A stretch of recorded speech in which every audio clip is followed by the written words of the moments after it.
Hi and welcome to The Party Line. This podcast was recorded on Indigenous land. We stand in solidarity with our Indigenous brothers and sisters in their struggle against racism and capitalism. Oh my darling, oh my darling, oh my darling party line. Oh, I never will forsake thee, for I love this life of mine. Well, it's episode 17 of The Party Line. It is. And hi, Jordan. Hi. And then hi, Josh. Hello. How are you guys going? Yeah, solid. I thought after 17 weeks, we just heard too much Omar Hassan. Yeah, I think so. It's time. So in the studio here, we've replaced Omar with a pot plant.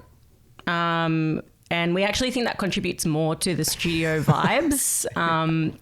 Pot plants put out, important stuff into the air. Yeah, they help do purify photosynthesis. it. Yeah. No. Well, Omar's I'm glad doing to hear I'm not the replacement of Omar because it relieves any pressure for me to impersonate him or anything. I was wondering how one would impersonate Omar. And yeah, it's just it's a bit difficult. It's a bit hard, yeah. He mumbles, so you could mumble a little bit. Yeah, he keeps walking away from the microphone. But yes, no, Omar is, he's not in today. He is looking after his baby. So good luck to him on that. Yeah.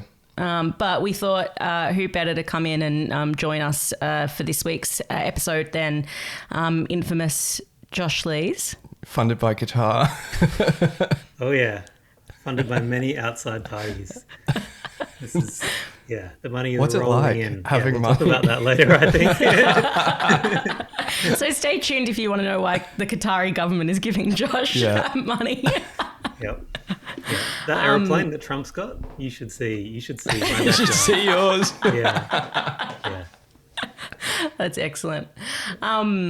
Well, we're going to talk about a bit today. We've got, it's just sort of the thing with Australian politics. Like sometimes it goes through little troughs where you think, what can we talk about? But as we talked about last week, there's been a big sort of campaign going on around the question of civil liberties, attacks on the Palestine movement. When we were recording the podcast last week, Albanese hadn't called the Royal Commission yet, but Omar was like, I bet by the time Totally, yeah. we put it out, he will have. And that was true. It was pretty much immediately after we'd finished recording the podcast. Yeah. It was announced. Yeah. What's been happening in Sydney, Josh? Oh, everything. Mainly just this massive McCarthyite witch hunt going on of the Palestine movement. So we're fighting on many fronts there, which we'll get into in the pod, I think. But it's pretty extreme. There's a bunch of protests coming up, but they're all now fall under this new anti-protest ban. So there's big question marks over what's going to happen, what are the cops going to do? Because basically now the cops have free reign. Anything that happens now is up to the discretion of the police. That's the police state of New South Wales right now. Yep. Awesome. That's great. Yeah. Well, Geordie, do you want to run us through some of the headlines? Got some headlines. Some of the headlines for today? Yeah. So we'll talk a lot about some of these headlines probably in the podcast. But just off the top, like a couple of things have happened over the last 2-3 weeks because I don't think we've done a headline segment for a bit. But Trump's gold card, which is a little you can pay for an American visa. It costs $1 million. And then you also have to pay a $15,000 processing fee. Just a small $15,000 processing fee. Just a little bit. And if you're a corporation, it's a $2 million card to pay for, rich people to, I don't know, surpass or just go through the visa process. And they've made $1.3 billion in sales already. So that's exciting. Open borders for the rich, I guess. It's Sounds crazy. like freedom, yeah. Yeah. Because it's all of the campaigning in America at the moment, the ramping up of ICE, this huge amount of violence that we're seeing on the streets. It's all about maintaining the borders, shutting them down. We've talked in the past about Trump's speeches to, the UN, and his argument about Europe is becoming a failed continent because, they're just letting whoever in. But yeah, it's pretty clear who they actually do want to give free entry into the, well, not free, but open entry into the country. And it's if you've got money, then borders don't really exist for you. Totally. And that's always Australia has the same. I think Australia has the same thing, or they used to anyway, a special investor visa where if you got $5 million, you can just come in, and this is at the same time as they're torturing refugees that are fleeing war and deporting people. Yeah. It's kind of interesting because there's a few examples of this thing about borders just don't really exist if you're rich, but then also just the way that borders are just so malleable according to the interests and the needs of the capitalist exactly class. There was this really interesting This American Life episode where they talked about or maybe it wasn't This American Life actually, but anyways, it was some podcast, and they talked about this part of Northern Africa, which is actually Spain. Oh, yeah. And so it's this tiny little area, but a lot of refugees try and get there because once they get there, they can apply for EU resident or, apply for asylum in an EU country. Totally. So it's this fortified little pocket of land with these big trenches built into it, huge fences, guns pointed on people to try and stop people from coming in. But it's that's Spain, that's the EU or whatever. So they just make these decisions based on what works for them and what doesn't. It's just so arbitrary. Right. And again, that's what Australia always paved the way with all this stuff, because remember many years ago they excised whole parts of Australian territory to say they're not officially part of Australia for migration purposes, to stop people being able to do that when they're seeking asylum or anything. So, I think the other thing about because one of the things that sometimes confuses people is, hang on, doesn't the American economy rely on immigrant labor? So therefore, how can they be going on about trying to get rid of immigrants? But stuff like this just shows it's not actually about, they're not trying to actually drive out every immigrant. But the more that they can whip up vicious anti-migrant racism, well, that's even better for the capitalists running the economy, because then the migrant labour that is there is even more precarious, can be paid even lower wages, can be made to do the semi-slave labour in the in the agricultural industries and other industries and so on, which rely on extremely low wages to be profitable. So yeah, and we'll talk about the ICE stuff and everything shortly, but doing this at the same time as doing all of that is just a bit on the nose. Totally. I feel like and it's one of the things I find really funny about it is all these little things that Trump has, that it's because it's the Trump gold card or whatever. But remember he all the Trump phone for it was and shoes and stuff.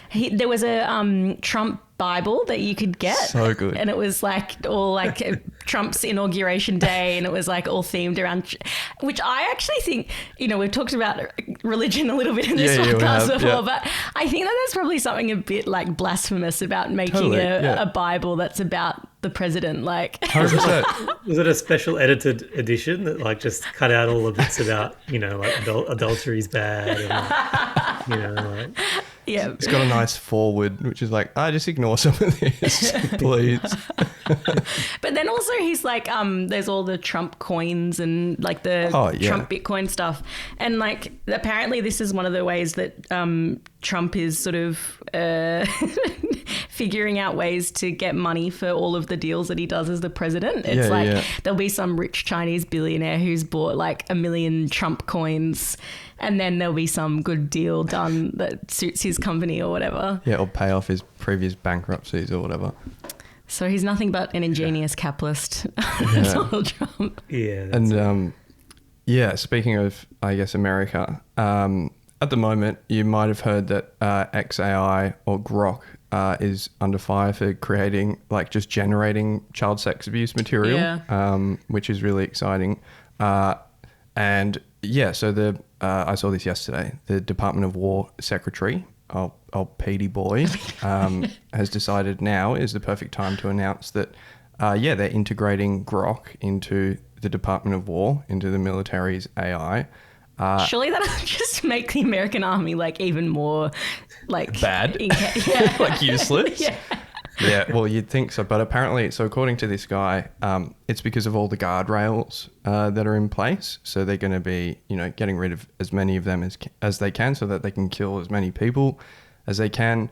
So by guardrails, do you mean like, what does that mean in this context? So there was a brief period where Grok was, quoting Hitler, like being very anti-Semitic and like just kind of racist. So they put on some guardrails to be like, right. maybe don't quote Hitler. Yeah. But in his announcement about this, and this is a quote from his announcement, he said, "The Department of War will not be woke." So that's referencing some of the guardrails Just to clear that up. put in place. He also mentioned like a focus on investment and making sure that there's no limits to what the AI can do with the Department of War. So this is focusing on profitability for the military, I guess, but also allowing them to not follow rules of engagement and things like that. Kill as many people as they can as quick as possible. I think like for most people, even if you don't agree that like government departments shouldn't be profitable, I think most people will agree that like departments of war probably shouldn't be profitable. Yeah.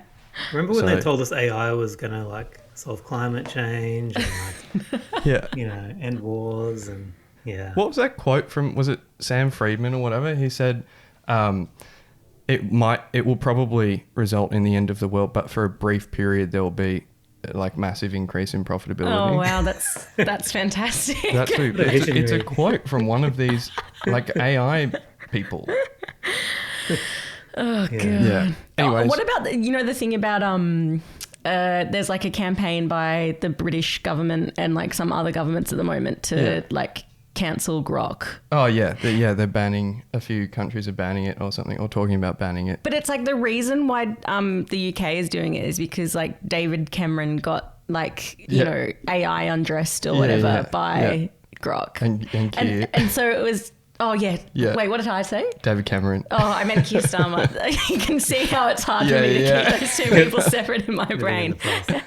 But it's like, it's only because he was personally impacted by it. Like, so what, we just got to do it to Albo now? Put Albo in a bikini. It is ridiculous. Like, all of that stuff is absolutely insane. But yeah, I guess. Speaking of the UK, UKIP, the UK Independence Party, has just rebranded. They've changed from the previous logo to use the Iron Cross in their logo. That's like a joke, right? Yeah, no, it's not. It's like that's the new it's got logo. a spear. And it's got a spear. It's like fully. It's very like if you think about the new right. Totally. Yeah. So it's UKIP with an iron cross and a spear going through it. And it's like a very shield in the background. Totally. It reminds me of like Mussolini and the fascis or whatever they're called. Yeah. But like, firstly, that's a bit concerning for me personally. But I also don't get like why is there a party called UK Independence Party? Like, don't we want independence from the UK? Like, most people want independence from the UK. And also, if you're a party that's called UK Independence Party, why the fuck are you using German symbols in your logo? Well, they were called UKIP because of the Brexit. Like, they were... This makes sense. Yeah, so it was like independence from the EU. Independence from the EU, so we'll use an iron cross in the logo. Yeah, but I think they just liked the Nazis. I think that's it. Yeah. All right, that's Don't great. Overthink Excellent. It, Don't overthink it. That's all cleared up for me. Elsewhere in news, in Australia, apparently people don't remove their energy efficiency stickers from appliances. That's pretty... What news outlet? On news.com. News.com. It was on 7. It was on 9. Like, it was on the Today Show. People were talking about like how no one takes the stickers off their appliances. Is that true? I don't. And now I'm really thinking about it. That's like very good clickbait. Yeah, so that's exciting. Big stuff happening on this podcast. And on Channel I mean, what if 7. you forget? What if you forget how energy efficient your fridge is? Exactly. Well, You so need a apparently some reminder. people thought it was illegal to remove. Well, I think it's sort of like a status symbol, right? Because like if you have a really Look highly how energy fucking efficient, great my air conditioner yeah, is. it's like I can afford that. I can Yeah. afford to be energy efficient. It's so the Victorian government in their minimum rental standards has introduced like energy efficiency requirements for the heaters, and they say it has to be energy efficient, and then the rating that it has to have is 2 stars.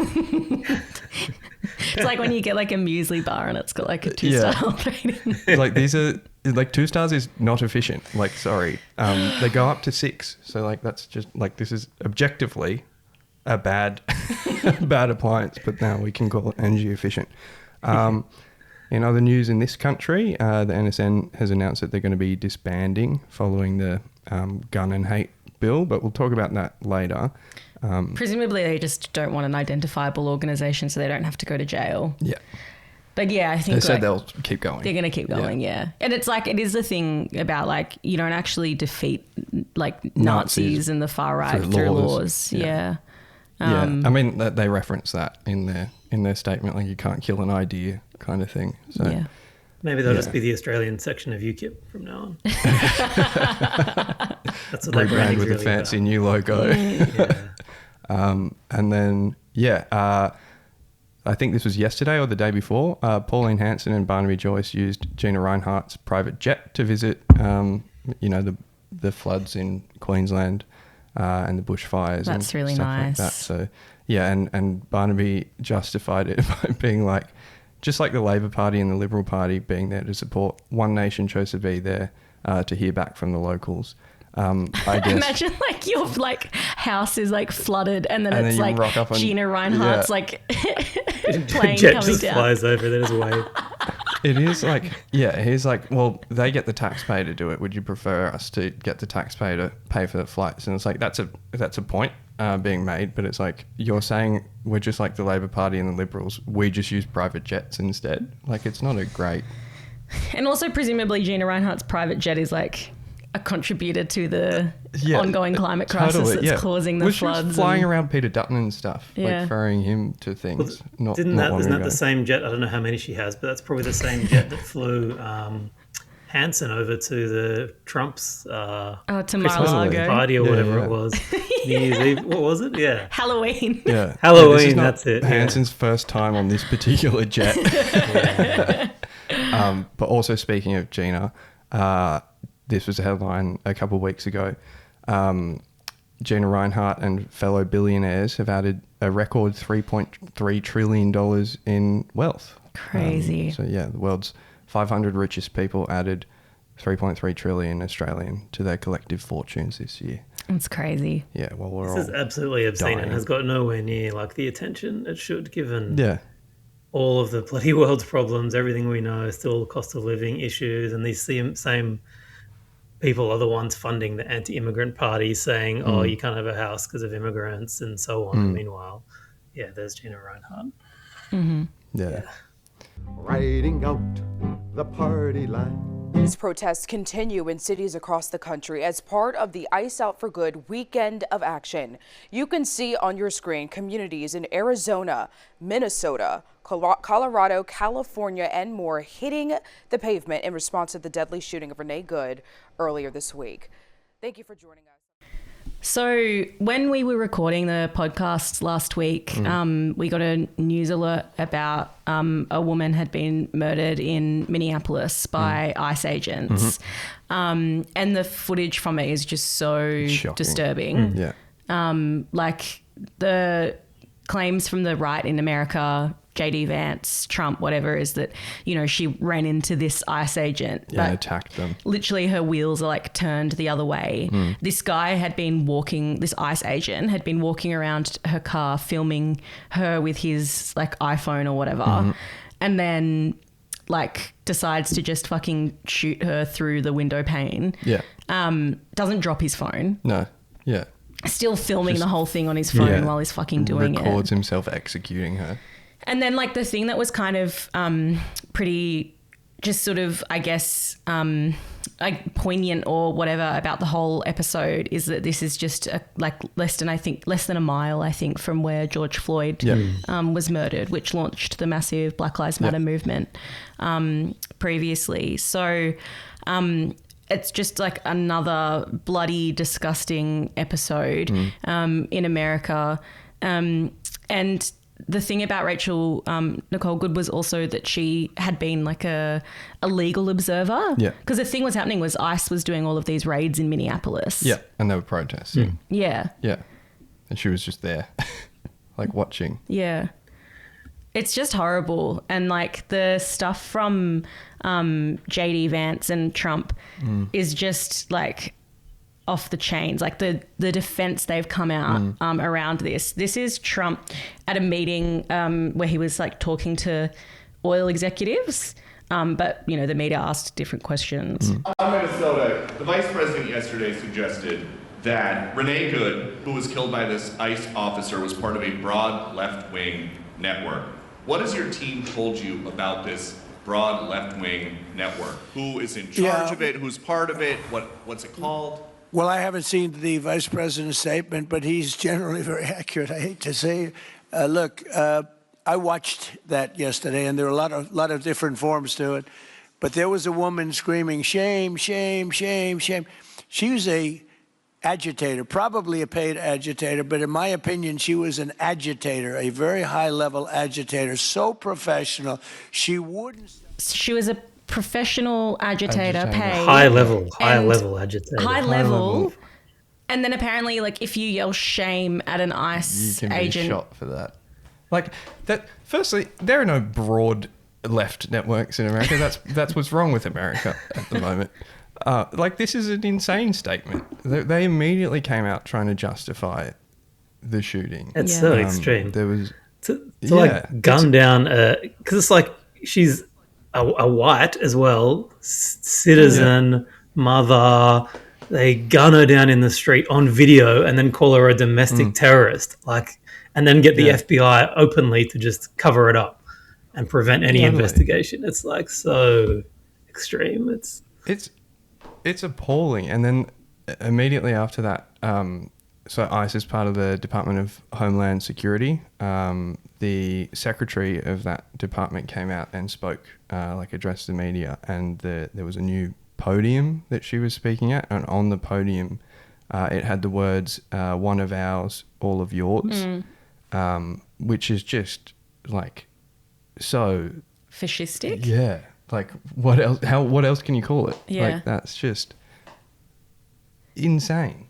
Because it's like, it is one of those things where the government has gone into overdrive to defend the actions of the ICE agent, because they need to defend ICE, because ICE is very, very important to the political project that the Trump regime is undertaking at the moment. The way that Trump has, argued for himself, argued for his regime, is they're going to get rid of, all of the illegal immigrants, stop people from crossing the border. And it's a way that they signal to their base that they're getting something done.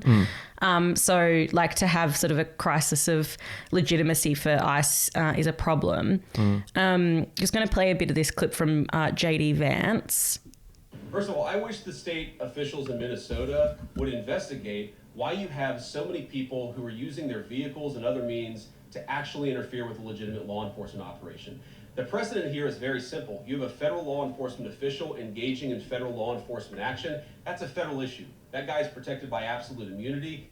That guy's protected by absolute immunity, which is basically giving license to all of these other ICE agents to just do whatever the fuck they want, kill whoever they want. Totally. And yeah, the thing about like using their vehicles to impede, like, people have the right to observe and protest against like ICE coming into their communities and stealing people out of these communities to put them in federal, like into prisons, to deport them to countries that they've probably never been to or haven't been to since they were children. But yeah, it's like the thing that Vance, Trump, the whole regime are doing is just sort of trying to say, no, this is right. This is going to keep on happening, and we're going to defend it down the line. Yeah, and we're probably going to pass new laws that allow us to do even more. But yeah, also the Department of Homeland Security in 2014, I think, had a review into the use of deadly force, and they found that their agents were standing in front of cars so that they could authorize the use of deadly force. And they were like, stop doing that. Yep. You can't do that. So it looks like a lot's changed since 2014. This particular guy was like in Iraq or something like that. But yeah, it's interesting that you brought up the BLM stuff, because yeah, last time we saw something like this happen, there was, you know, a massive outcry, and a push, and like people became organized and over this thing, but the Democrats kind of just like took hold of it and then like forced everyone into just like turning all of that anger and that organization into voting for the Democrats. But this time, I don't think they're going to be able to do that, because how they've been positioning this is that ICE agents simply aren't trained enough. They only do 40 hours. That's the problem with what's happened here.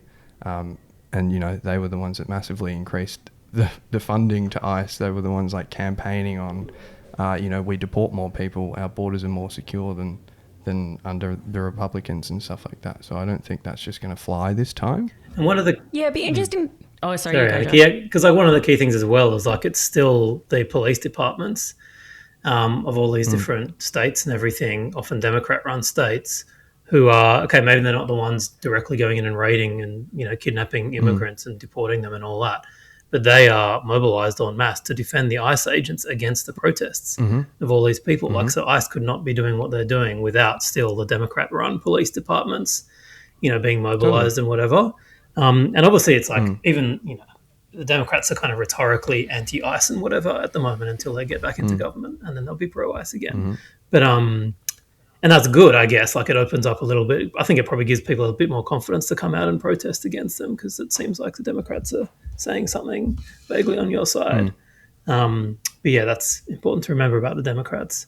But one of the best things was it the JD Vance press conference on one of them, he gave some stats. I mean, who knows if these stats are real, of course, coming from the Trump administration. But he was like, attacks on ICE agents are up like 5,000%, and wherever they go, they're being harassed. And it's like, yeah, that is actually awesome. Like, So good. and these people are so brave. Like, even after they've just gunned down this woman in the street, and there's been multiple other shootings that are less high profile. They're not on video or whatever.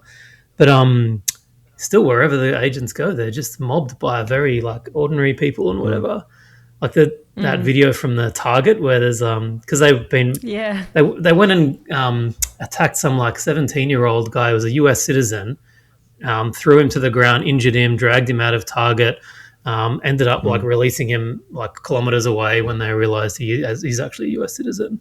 But yeah, wherever they go, they're just being mobbed by people just swearing abuse at them, and driving them out, and doing that thing of obstructing them. And I think it's really inspiring that people have that level of like, you know, just whatever righteousness and bravery to stand up to these like fascist bloody goons. Which Trump is obviously trying to build like a private army out of, you know, that's loyal to him and all the rest of it.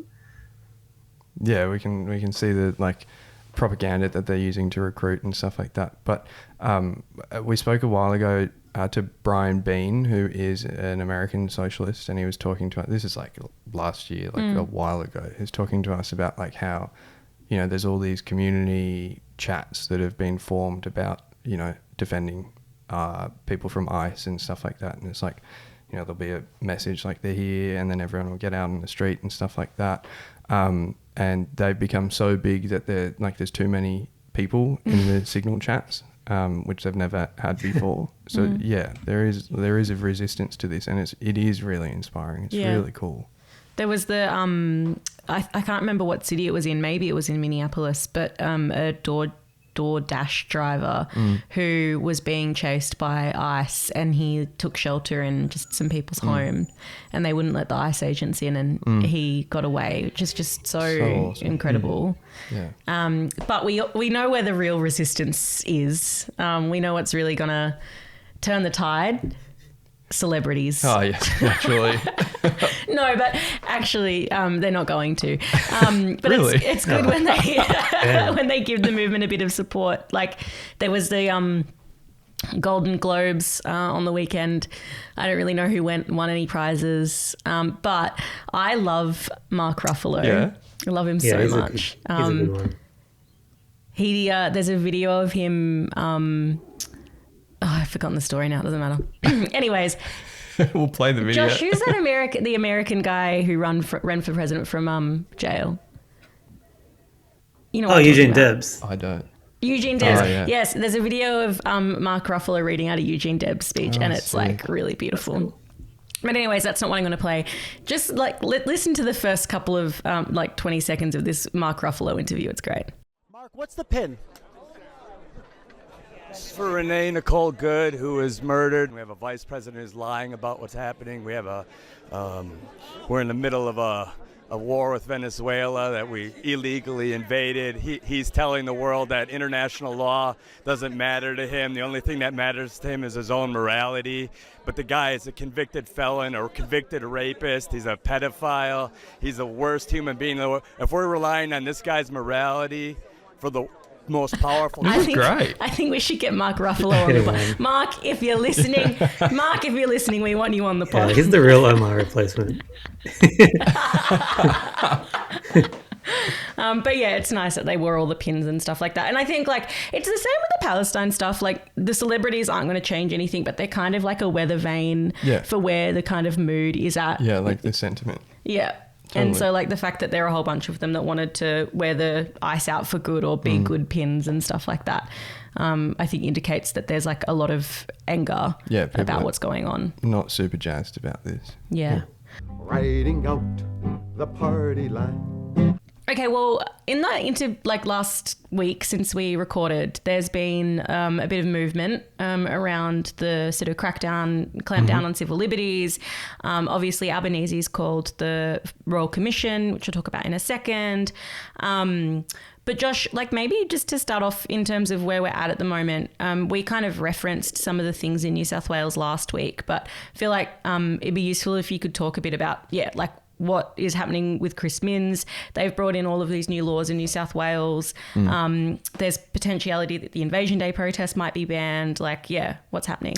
Yeah, so, I mean, the key thing in terms of this new repression that Minns is, obviously, like we know, Minns has been trying to ban protests pretty much forever. He certainly has been trying to ban the Palestine movement before that, the climate movement, all the rest of it. And then, of course, the Bondi attack was his big moment to relaunch his repressive drive, obviously now with the enthusiastic campaigning of the whole establishment, all the media and everything. So, on Christmas Eve, he rammed through these anti-protest laws and they are in place now. They've been invoked by the police. Basically what it allows the police to do is to, after a terrorist attack, ban protests for 2 weeks at a time, but they can keep extending that for up to 3 months. And this is like protests about anything. So this is one of the things that's so crazy about all of this. So you can't have today, right now in New South Wales, you have no legal right to have a protest about climate change in Katoomba, for example, in the Blue Mountains, because supposedly of a terrorist attack carried out by ISIS in Bondi. Make it make sense, and so that's in place now, this ban, where in particular any street marches have no legal right to go ahead, but even static assemblies, just a rally where you're in a park, you don't even move, the police have been given extra powers to give all those people move-on orders so they can break up those protests as well. It doesn't actually mean that necessarily they're going to use those powers on every protest, but that in a way makes it even worse. So it's now it's purely up to the cops whether or not your protest can go ahead or not. Which, this is obviously the New South Wales police who are notorious, of course, for opposing like the Palestine rallies or opposing anti-racist marches, but waved through the neo-Nazi rally outside New South Wales Parliament recently.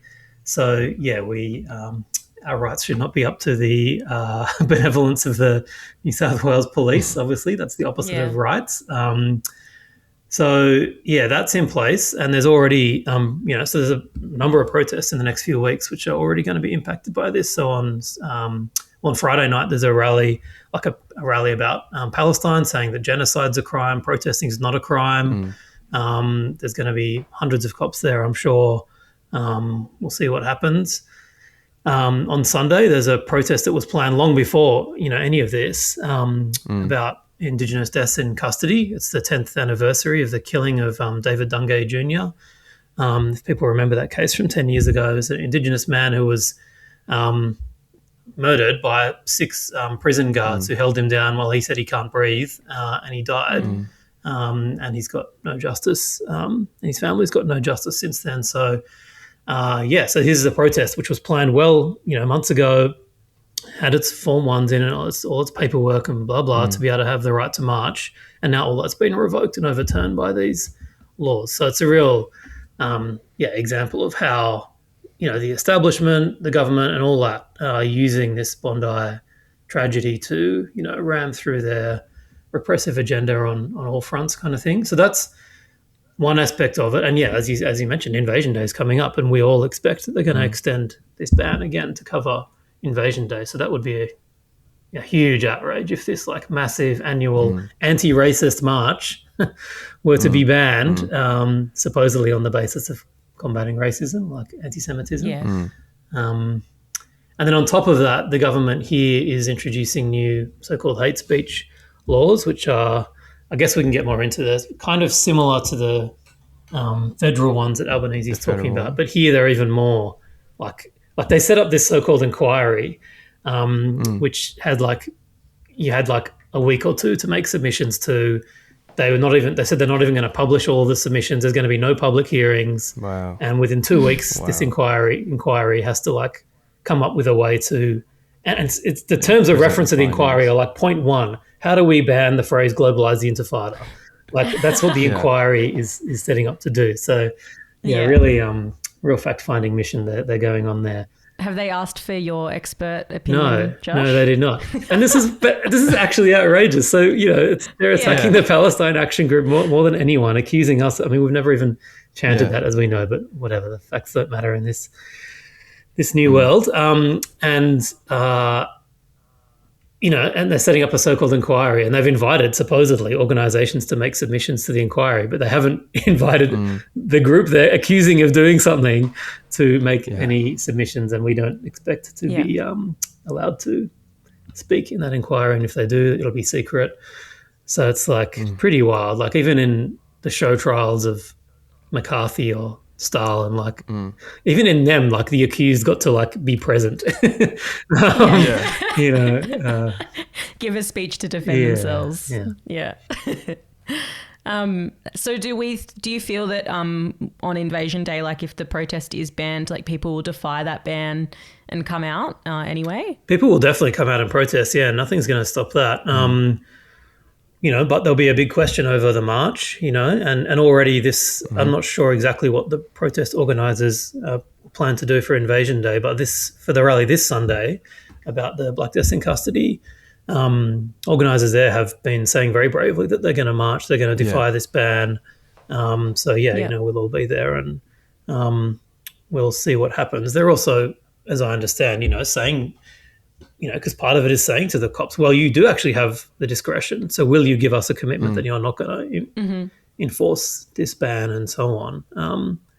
But yeah, and then of course as well, we've launched this constitutional challenge. So the Palestine Action Group and the Black Caucus, which organises the Invasion Day March and other rallies, and Jews Against Occupation 48, we've jointly launched a constitutional challenge to these laws.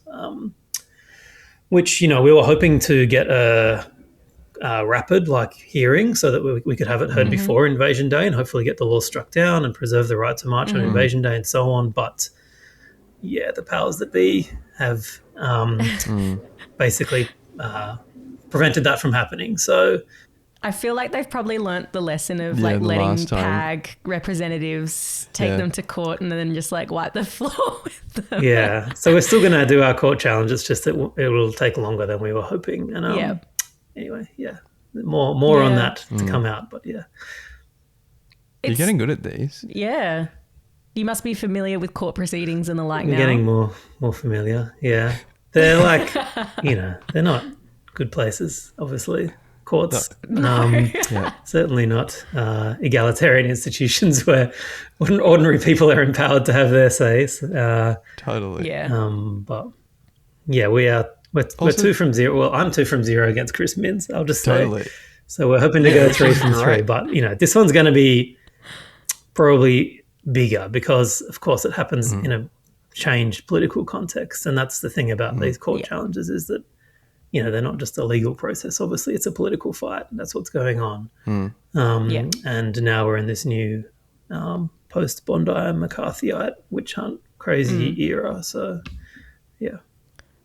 Well, speaking of the sort of McCarthyite witch hunt era, like the other big thing that's been going on over the last week is all of the fallout from the Adelaide Writers week, banning Dr Randa Abdel-Fattah from speaking at it. They put out the most disgusting statement when they originally banned her, basically saying, we don't really think, we're not saying that she individually was responsible for the Bondi massacre, but, we think it's culturally insensitive, et cetera, which is disgusting.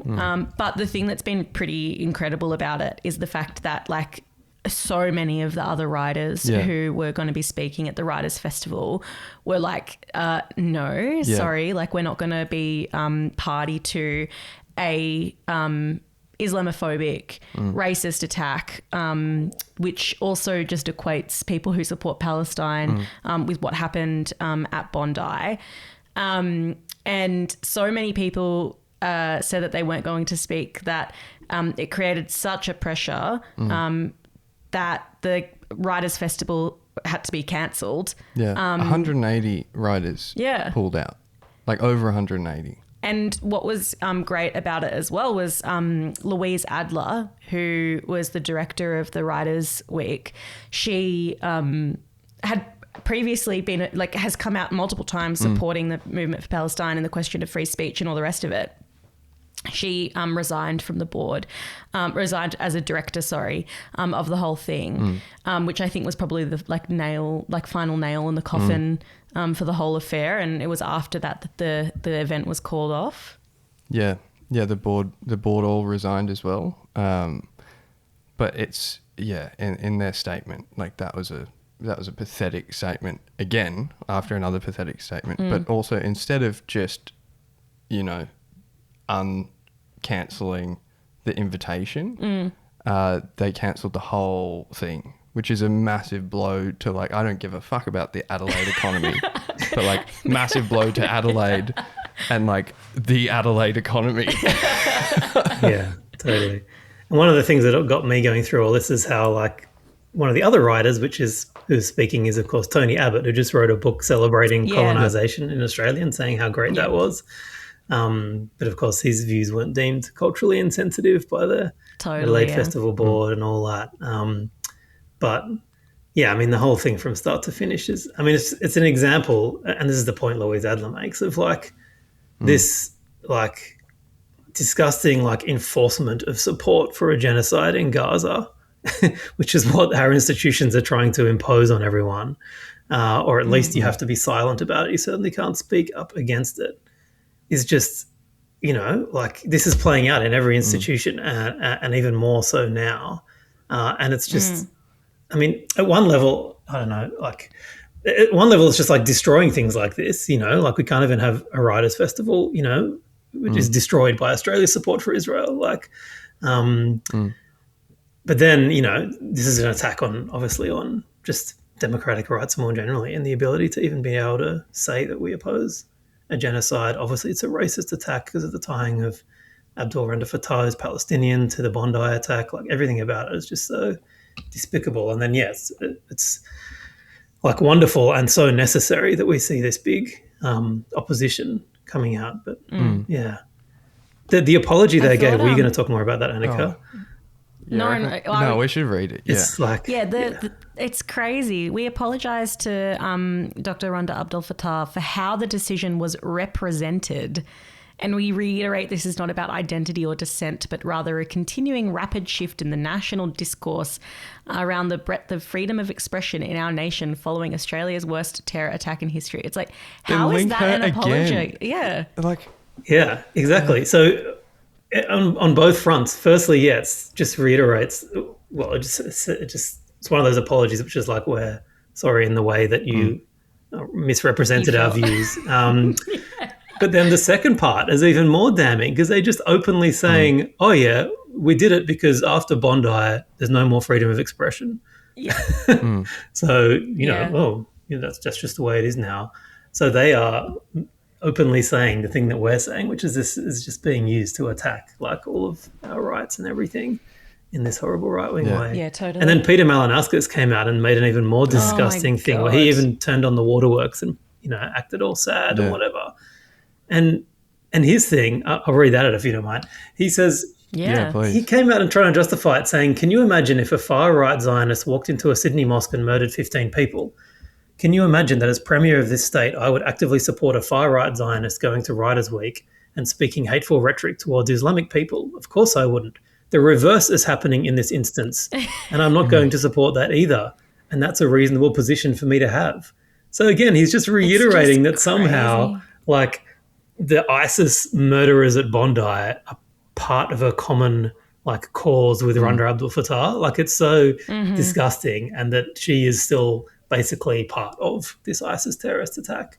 And so it's reasonable. The other thing is that like the government, like obviously he's the Premier of South Australia, but the government is supporting a far-right Zionist who spreads hate towards it, more than hateful rhetoric towards Islamic people, is actively perpetrating genocide against not just like Islamic people, but Palestinians writ large. So like even this like twisted logic, which equates, Randa with, the murder, all of that. It's just like, actually, you are doing this. Yeah. Like, not just Writers' Week, but like he's going to be, like Herzog is going to be, paraded around Australian Parliament, getting to give all these speeches. Like, or even to their own logic, it's just like wrong. Yeah, and Israel hasn't killed 15 people. They've killed hundreds of thousands of people. Yeah, absolutely.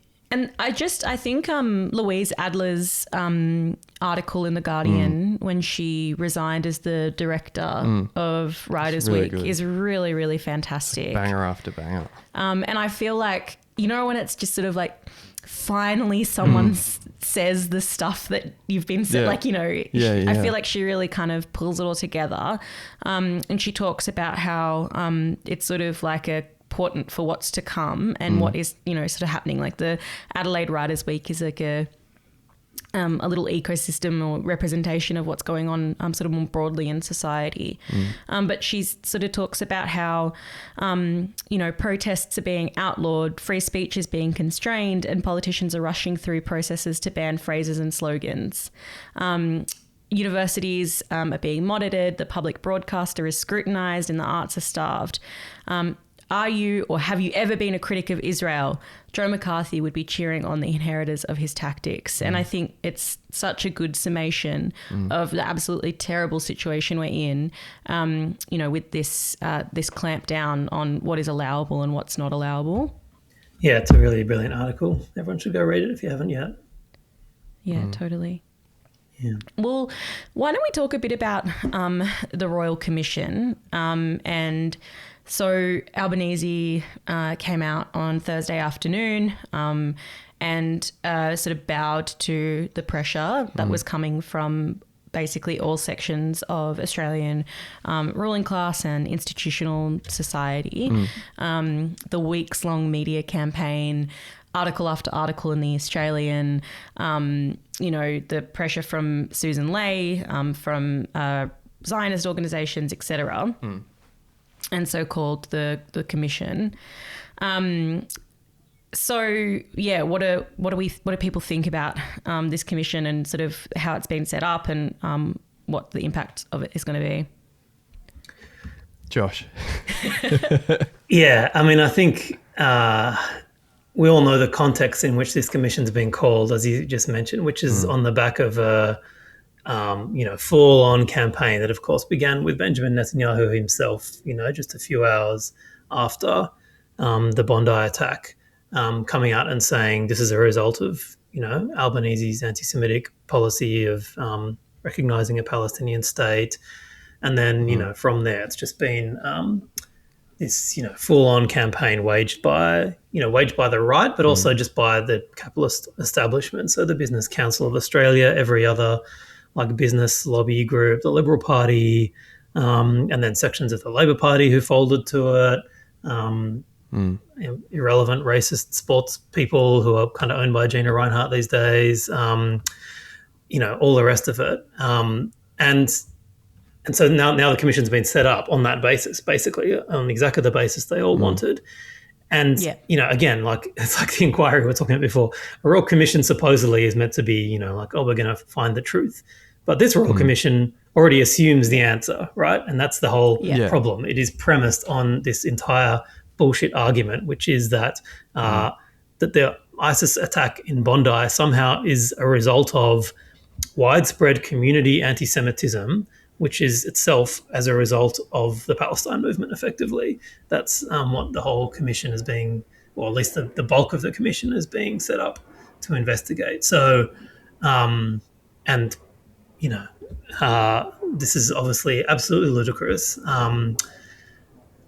We can talk more about, whatever, like ISIS, as if ISIS gives a shit about the Palestinians, as if ISIS has anything to do with, mass movements where Jewish and non-Jewish people march together in their millions on the streets with Christians and, Sunnis and Shias and atheists and communists all marching together. That's really the kind of thing ISIS is into, clearly.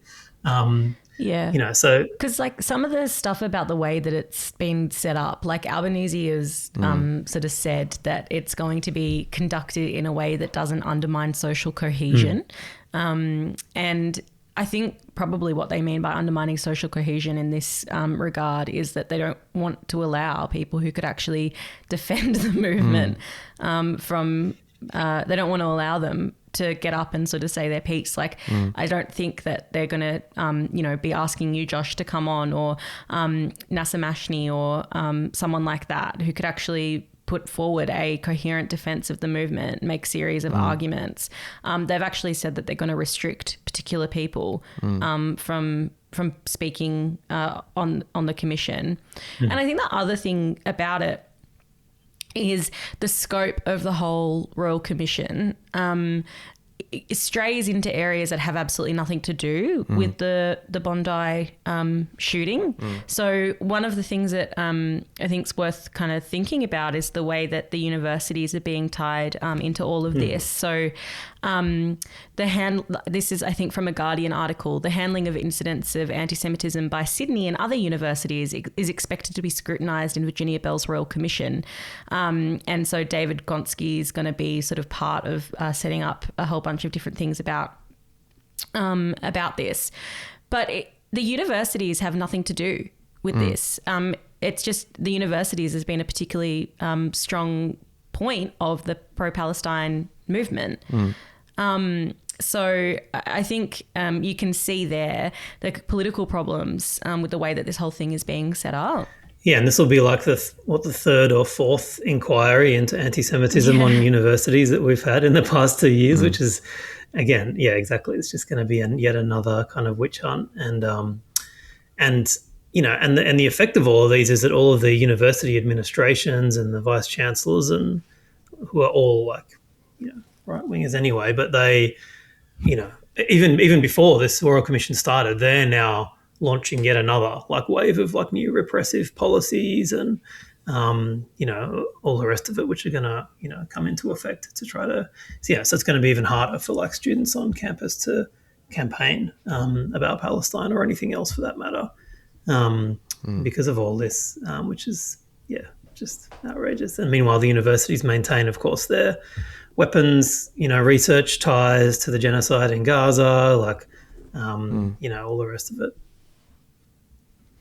Yeah, it's insane. I think like one of the craziest parts of all of it was seeing the Greens like come out and say we welcome the Royal Commission. Like this Royal Commission is designed like to attack most of us, but like specifically you, like the Greens. Like I don't understand this at all. Like this doesn't make sense to me. I think the thing with the Greens is that they very much want to be part of like the sort of mainstream, like respectable society. And so to be oppositional to the Royal Commission at this point in time, would make them less respectable and all the rest of it. But also I think just the sort of like approach of politics, if you come at it from a sort of like middle class, managerial, bureaucratic sort of point of view, which a lot of people inside the Greens, not all of them, but a lot of people inside the Greens do. It's like commissions and inquiries and parliamentary Senate hearings and all the rest of it. Like these are the things that they actually think matter in politics. Totally. And so the Greens are living on a fantasy land, which is that they think that they can change the terms of reference and make them more sort of like, whatever, good for our side. Like Sarah They're Hansen. already set. Sorry. Sarah Hansen's young thing was that they want their media release was that the commission we need a more balanced, careful and powerful Royal Commission. It's a chance to learn the hard lessons while minimising divisive politics. It's like, no, it's not. This is not a chance to create less divisive. This is a chance for the right to smash up our side. That's what they want to do. This is why, like, this is such a big win for the right and for the sort of the ruling class institutions. They have been campaigning for this. This is they got their sort of moment, and even now that they've got it, they want to keep on pushing. Like Totally. Yeah, and I think she says in her statement too that the commission should look into Islamophobia as well. But they've already ruled out it's not going to do that. So it's just like wishful thinking kind of thing.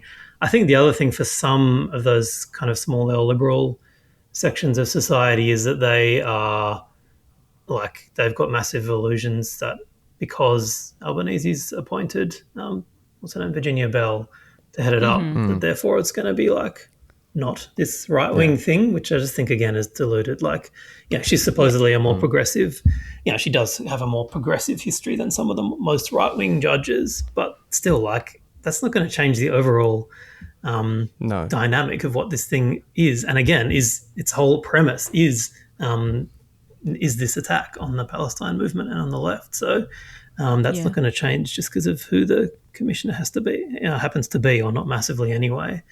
And then there's other things in the terms of reference as well. Like one of the things written into the terms of reference when Albanese was asked about, one of the contested things will be how do you even define anti-Semitism? And he said, well, the definition the government has adopted is the IHRA definition of anti-Semitism, which is, of course, is contested because this is the definition which does conflate criticism of Israel with anti-Semitism. So that is apparently, we'll see, I guess, the working definition upon which this commission is even taking place. So from step one, already they've accepted one of the biggest lies that underpins this attack on the Palestine movement, which is conflating criticism of Israel with anti-Semitism. Yeah. And the thing is, like I sort of said it before, but the right haven't stopped campaigning around all of this either. Like they're just still continuing to push. So the Australian ran a headline on, I think it was Tuesday. It's a mess was the whole thing. Like, they haven't given it enough powers. It's not investigating enough things. The scope of it's wrong. The personnel's wrong, etc. But then also just the article after article coming out, just like trying to just totally discredit the Palestine movement. One of the worst ones I saw this week was one by Greg Sheridan in The Australian. And it was all about how the headline is an inconvenient truth. Anti-Semitism flourishes in mainstream progressive politics and some Islamic cultures. And in the course of just sort of like attacking the left, equating support for Palestine with anti-Semitism, he just gets in these little just gems of right-wing fucking brain rot. He says hate speech tends to be defined politically, ideologically. In Australia, it's been all but illegal to assert that a man cannot be a woman. But if you scream that all Zionists are racists, you'll likely get a government research grant and be invited to prestigious conferences. It's like, how did you fucking shoehorn transphobia into this fucking article? Well done, Jesus. It's outrageous. And that article, as he said, it's one of its core arguments is that that anti-Semitism basically comes from the left and from Islam. And it's like, this is the exact opposite of the truth. Anti-Semitism came from Europe, not from the Islamic world historically, and it came from the right, of course. It was never the left. It was the exact opposite of that. The left were the people always fighting against anti-Semitism. Exactly.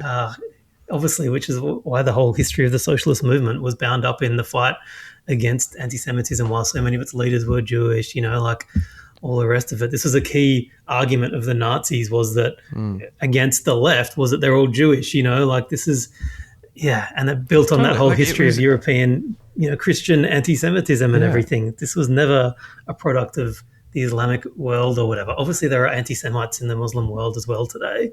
But this is certainly not where it came from historically. And, it's such a, outrageous argument. And one of the things that he, in that article, he's attacking some tweet that Wayne Swan made. And one of the bases... Yeah, Wayne Swan, who's like the most left-wing person in Australia. Yeah, he's a real representative of the left, being the president of the ALP. But one of the things that he says is anti-Semitic about what Wayne Swan says is that he equates Australian Jews with the state of Israel. And this is this is the entire point we've been trying to make for so long, is that we should not do that. But this is the whole argument that Israel itself and all of the media and the Australian and now this Royal Commission and that definition has been exactly trying to do, to conflate Jews with the state of Israel, to say that criticizing Israel is anti-Semitic. That's what the anti-Semitism envoy says. It's what all of the Israel lobby group says. And then they turn around and say that when people equate Jews with the state of Israel, that's anti-Semitism. Well, it is anti-Semitism, but it's what you argue for. It's theirs. Yeah. And then what about the article, Josh? Your one. The one where they say basically that you've been funded by the Qatari government. The headline in this one is "The March to the Bondi Massacre Began at Sydney Town Hall." They also, it's sort of like the Australian has it both ways for you, because on the one hand, it's like you're a serial protester, absolute menace to the state of New South Wales. But then the other thing they say is like seemingly not involved in the Palestine movement until, October 9, 2023. Yeah. And just on that front, they also try to have a go, of course, at the Palestine movement about like, oh, why aren't you out there protesting for Iran? It's like, hello, you're the people you just banned all protests. And having a go at me and whoever for being serial protesters. Now you want me to go to more protests? Well, I have been to protest for Iran, actually, against the regime, and for many other things. And you attacked me about that. Anyway, this article is like next level. Like we're talking, we know what the Australian is, right? But this one is like, this is like a wow, even for the Australian. This is a deranged article. This is like the stuff of far-right conspiracists, like fever dreams, that then has just become an article in the Australian, because the whole premise is that the whole Palestine movement is the product of paid foreign agents. That it just goes through again and again. And they found some terrorism security expert who says that, this is all, like those protests that started breaking out against the genocide were all just the work of a global network of, paid agents from, and they kind of they throw around who it might be. Maybe it's Qatar, maybe it's Iran, maybe it's Hamas. They're all the same thing. And then a bunch of the readers of the Australian are like, it's George Soros. So really opposing anti-Semitism there. It's wild. I mean, it's disgusting, but it's also quite kind of, I guess funny, except in terms of how ludicrous it is. But Yeah, and the other funny thing... It starts Sorry, like you go, Jay. when I read it, I was like, oh, this is funny. Like it's, trying to blame Josh and other organisers again personally for what happened in Bondi and whatever. And then it's like, oh no, that's actually quite bad what they're doing here. Like this is insane. Yeah. And then like so like the whole article goes through like, within a couple of hours of of the Hamas attack on October 7, Palestine Action Group had organised its first rally. But the reason why the Palestine movement kicked into gear so immediately is because it was clear that there is no way that Israel was going to respond to the Hamas attack with anything but extreme violence and genocide, basically. I think a lot of us didn't even grasp just how incredibly long and brutal the sort of war on Gaza was going to be in the aftermath. But we knew that this was going to be the response from Israel, because that actually is the pattern of the state of Israel. Whenever Palestinian people do anything, they get brutalized by Israel. So it was just clear that was what was going to happen. Exactly, yeah, because they make out like that's a sinister thing. The fact that we had a protest quite soon after October 7, but it's like, yeah, exactly. We knew from the entire history that Israel was going to unleash a horrific massacre, and they were already started to do it. By the time we rallied on October 9, they were already bombing things, and they'd already started making all their genocidal statements about we're dealing with animals and cockroaches. We're going to wipe them out. That's what Netanyahu was already saying. So, and that because it's not just the Australian. It's like also there's a whole bunch of other media outlets that are basically saying the reason why people were protesting was because they supported Hamas. There's an article from the Australian Financial Review about the Sydney University Palestine protests, and they say as activism and protest ramped up after the October 7 terror attack. It's like the protests didn't ramp up because of the terror attack. They ramped up because Israel was committing genocide against the people of Palestine. Like that's why people were protesting. Yeah, not supporting. But it's like this sort of like sleight of hand sort of thing that the media is doing at the moment just to try and demonize the movement and rewrite history. Exactly. Like they literally don't mention what Israel was doing in Gaza, or any of the statements from the Israeli leaders or any of that. It's just, and then they got this quote where, this is supposedly from, they say this was a globally coordinated movement funded by Hamas sponsors, Qatar and Iran. Yeah. And it's like, oh yeah, I was on the phone to the fucking Ayatollah, on fucking October 7, like, tell me what to do, send me the money. Like, it's just absolutely deranged. And as I was saying, you want to laugh at first, but then like, shit, this is actually the line of the establishment now. This is what the Royal Commission is going to say. This absolutely bonkers stuff, conspiracy nuts stuff. And I think on one level they have realized that they're not actually providing enough kind of like political or real evidence for the kind of claims that they're making. So in the Daily Mail the other day, it was reported that the police are currently going through all of the CCTV and video footage of the Palestine protests to try and find the Bondi shooters at the rallies. Oh my God. They weren't there, guys. Don't worry about it. Yeah. Well, it indicates... It's incredible. A couple of things. Firstly, it indicates that they don't have any evidence yet that they were at any of the rallies. Obviously, otherwise we would definitely know about that. And yet again, they've just asserted that there's some link between these two things without a shred of evidence. And secondly, I don't even really want to say this, but even if they were maybe at one of the rallies, and I doubt they were, and if they were, then the views that they held would have been utterly opposed by the politics of the entire demonstration and everything we say from the front of the rallies, everything we chant, everything we are, the fact that there's banners from all the Jewish organizations, very prominent, all the rest of it. But even if they did, this wouldn't indicate that the Palestine movement, which represents everything I just said, is somehow to blame for anything. It's like saying, they attended a cricket match once, so Cricket Australia is to blame for the Bondi attack. Or they shopped at a Woolies once, so or Woolworths, they're probably to blame for the Bondi attack. I mean, it's Yeah. yeah. Well, the other part of what's been announced by the Albanese government is also the hate speech laws. So their government is going to have sort of powers to prescribe organisations and individuals as like hate speech, spreading hate speech. And then those who like participate or join or donate to these like prohibited or prescribed organisations can face a 15-year sentence. But the thing that hasn't sort of been clearly said by the government or anyone who was pushing for these laws is what is going to be considered as hate speech and fostering division. So it, like, you know, obviously we're opposed to racist arguments, people who attack people on the basis of their race or their ethnicity. You know, we're not for, you know, hate preachers or whatever, you know, they're talking about at the moment.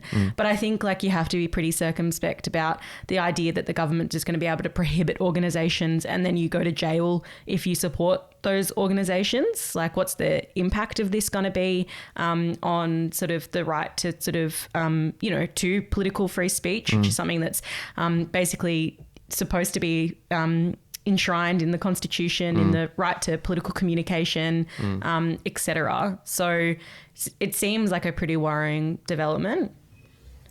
Yeah, and like my understanding is that previously these kinds of laws, and especially when they're talking about them in the same vein as like terrorist or prescribing organizations as kind of something like that, is that they previously, you know, it had to be based on like firstly it was hate speech that was actually inciting violence, but also in terms of prescribing organizations, it had to be that they were actually like planning or whatever acts of violence. So it was based on the acts that they are carrying out, not just their ideology, which is alleged to be extreme and whatever. And obviously, like, yeah, you know, we're not here to defend the fucking Nazi organizations or whatever. But it is a very worrying precedent because, of course, well, we've already seen it in the UK where Palestine Action has been banned as a terrorist organization. Like, this is wild. So it's not like beyond the realm of possibility to think that they could one day use these laws against the left and prescribe left-wing organizations as extremist or like hate organizations or whatever they're defining them as. So that's pretty concerning, I would say. Yeah. I mean, one of the things is like they've always struggled to pass these kinds of laws before, not because they have great democratic or left-wing principles, but because often they struggle to get the right on board with such kind of hate speech laws because the right hate a lot of oppressed minorities and want to be able to keep doing that. Exactly, yeah. And we're seeing that play out now as well. Like I saw Andrew Hastie, who's, you know, from the right of the Liberal Party. He has said today, I think, that he's probably not going to vote for these laws in their current form because of that, because he's worried that, you know, the right won't be allowed to be racists and homophobes and bigots anymore. Well, they're actually like quite glad that they can still be homophobes because that's explicitly excluded in the legislation. The like gender-based discrimination or anything. But also, yeah, it's caused a split in the coalition, not only just because it's of, you know, the people who still want to be racist, but the like most of them are against the gun component. Yeah. So they're like, you know, split it out and we'll vote against that and vote for the hate one actually. But let's not talk about some of us who won't vote for the hate one. Because it's like the thing that actually, like, how did these people kill these 15 people? It was with guns. It's like, you know, the thing that would actually have an impact in terms of stopping shootings. Yeah. It's fucking dumb. But yeah, the like massive split in the coalition emerging, which is exciting for no one. And then, yeah, I can't remember which of the Teal members raised this point, but one of them that had been calling for this legislation and the Royal Commission for a while has now said, you know, why does it only protect certain people? Why not everyone? Why not trans people and, a bunch of other stuff. So she'd been calling for that to be included, but said that she'd probably still vote for it regardless. But yeah, there's some interesting developments going on. The other thing the government's done in drafting these laws, as far as I'm aware of what the laws are, is that they have restricted it to like racial or national or ethnic hatred, National or I origin, forget exactly what they say, but they've left out religious. So, which is obviously just, again, a sop to the far right, so you can still bash Muslims, in my view. And they've also put in there a tiny exemption, which is like you still allowed to quote religious texts, from religious which texts. could be deemed to be, inciting hate or whatever, if you're just quoting from a religious text. And again, the far right, like the Australian are campaigning against this, saying this is an outrageous exemption, which I guess they mean is going to still allow like Islamic hate preachers to say stuff. But again, clearly the government's done this with the Christian churches in mind, because they've always put these kinds of exemptions in. He literally said, read the Old Testament. Have you read the fucking Bible? So that's why they put that in. But so we'll see where all that goes. But I do think in general, like, hate speech laws are not good for the left, like even when they are wider, partly because they end up getting used against the left. The other example I was reminded of, or I just remembered this morning, is remember, again, this is in the UK, like Sam Kerr was charged with being with racist exactly hate speech laws because she called a cop a white bastard. A racist So and there's they're going to be like, this will be like trolls, and because the way that it's drafted is it doesn't actually have to offend anyone, it just has to be reasonably likely to offend someone, like a reasonable person could be offended or like fearful or whatever the fuck, I can't remember the exact words. I always wish that I was the reasonable person that they refer. But it's like, so this will be used by someone, I don't know, someone will call someone a cracker or whatever on Twitter, and then that'll be the person that'll be imprisoned for 15 years potentially. Exactly, because it's like, one thing is like what the law says, and that's obviously something we should fight about as well, but then it's like, who's going to be enforcing these laws? It's going to be the cops and the courts, the prosecutors and so on, and they'll be guided by the dominant politics of the day as well.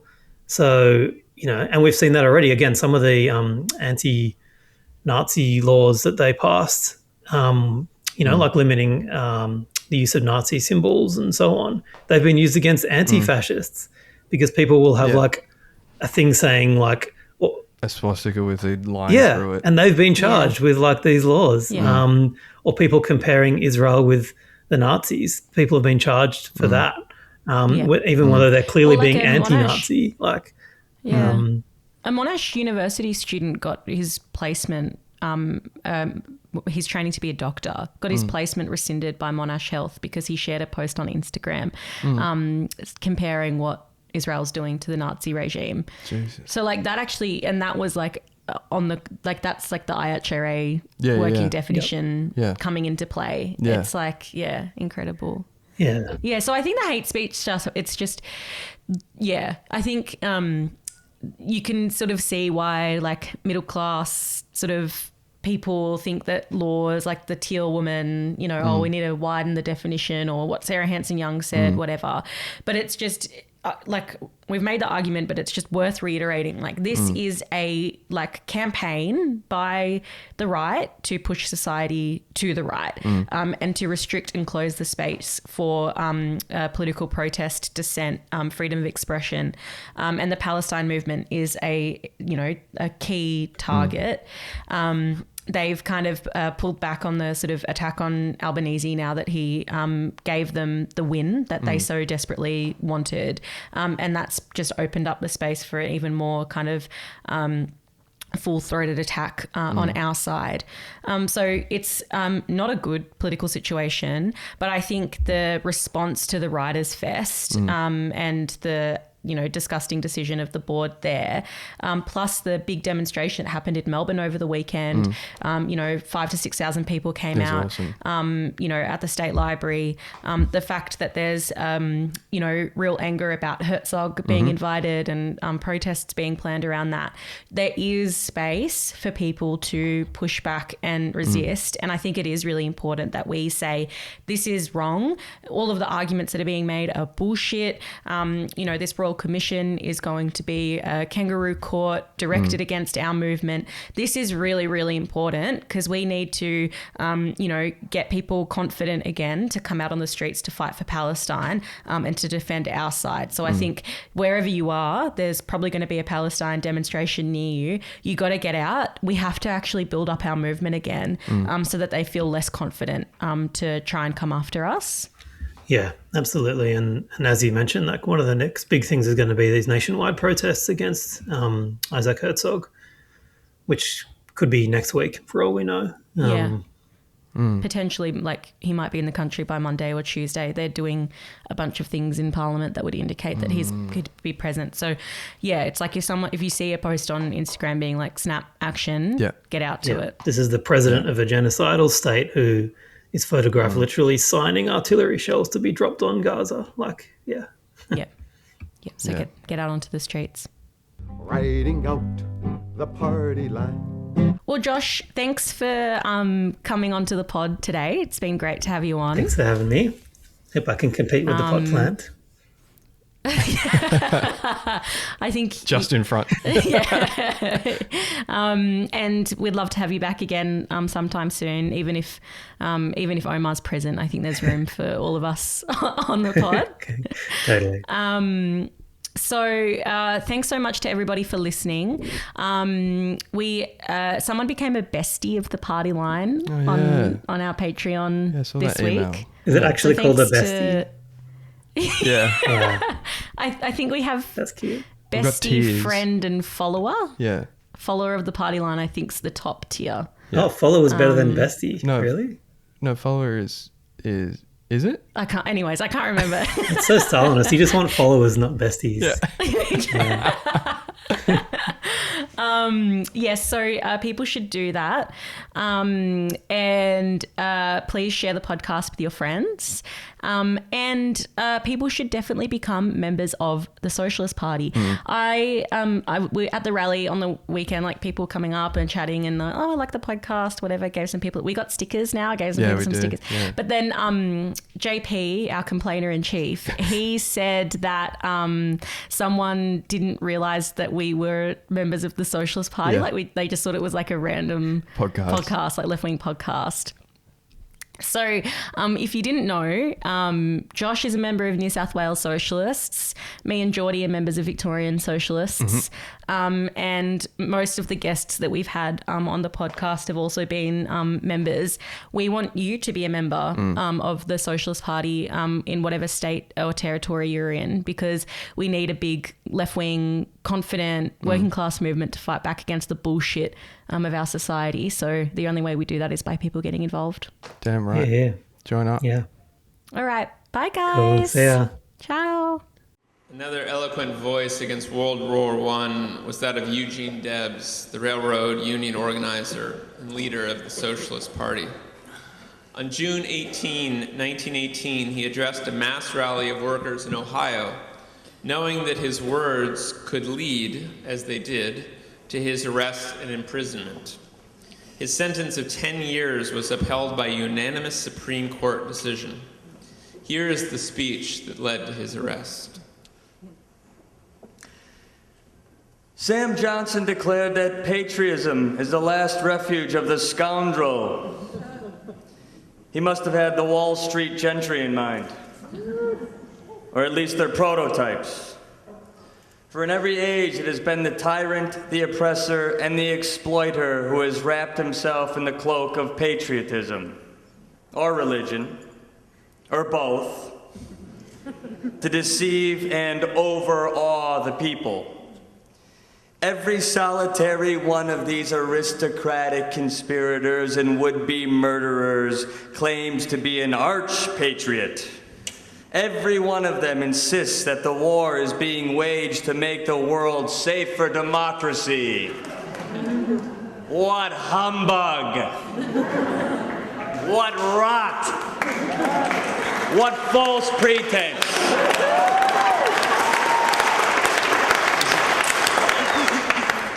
Wars throughout history have been waged for conquest and plunder.